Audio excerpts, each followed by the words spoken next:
విషయం చెప్తా గుర్తుపెట్టుకోండి. చంద్రబాబు నాయుడు గారు ఈడ పవన్ కళ్యాణ్ లోకేష్ ఇద్దరు కూర్చొని ఉంటే 3 వస్తువులు ఇచ్చినాడంట పంచుకోమని చెప్పి. ఒక దుప్పటి ఇచ్చినాడంట, ఒక చెట్టు ఇచ్చినాడంట, మూడోది ఒక ఆవుని ఇచ్చినాడంట. మీరిద్దరు పంచుకోండిరా ఆస్తులు అని చెప్పినాడంట. లోకేష్ చెప్పినాడంట పవన్ కళ్యాణ్కి, అన్నా నీకు పంపకాలు సరిగ్గా రావు, నేను పంచుతా, న్యాయంగా పంచుతా ఇద్దరికి అని అంట. అన్న తర్వాత మొట్టమొదట దుప్పటి తీసుకున్నారంట.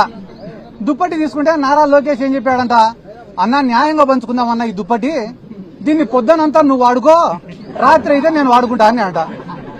న్యాయంగా పంచినావు తమ్ముడు అని చెప్పి దుప్పటి తీసుకున్నాడు పవన్ కళ్యాణ్. తీసుకున్న తర్వాత పొద్దున ఎండకు దాన్ని కప్పుకోలేకున్నాడంట, వేడి అయిపోతేనే సాయంత్రం అయితేనే లోకేష్కి ఇచ్చినాడు. పాపం లోకేష్ తెలివైనాడు కదా, చలికి బాగా కప్పుకొని పండుకున్నాడు. అంటే దుప్పటి లోకేష్కి ఉపయోగపడింది, చంద్రబాబుకు ఉపయోగపడలే. అయిపోయిన తర్వాత పవన్ కళ్యాణ్కి ఉపయోగపడలే.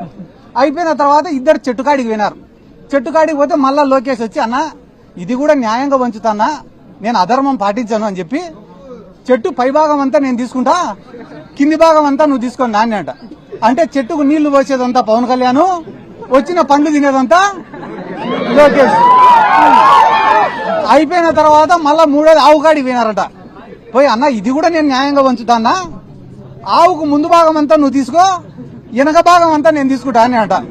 అంటే ఆవుకు రోజు నీళ్లు పోసేది మేపేసేది అంతా పవన్ కళ్యాణ్, వచ్చే పాలు పిండుకొని తినేది లోకేష్. ఈ రోజు జన సైనికుల పరిస్థితి ఏమరా అంటే, కూలీ చేసేది ఇల్లు, వచ్చిందంతా తినేది తెలుగు తమ్ముళ్ళు. కాబట్టి తెలుగుదేశం వాళ్ళకే జనసేన వాళ్ళకే గతి లేనప్పుడు అక్క మన పైన దాడి పైన వీళ్ళు స్పందిస్తారు అనుకోవడం మన మూర్ఖత్వం.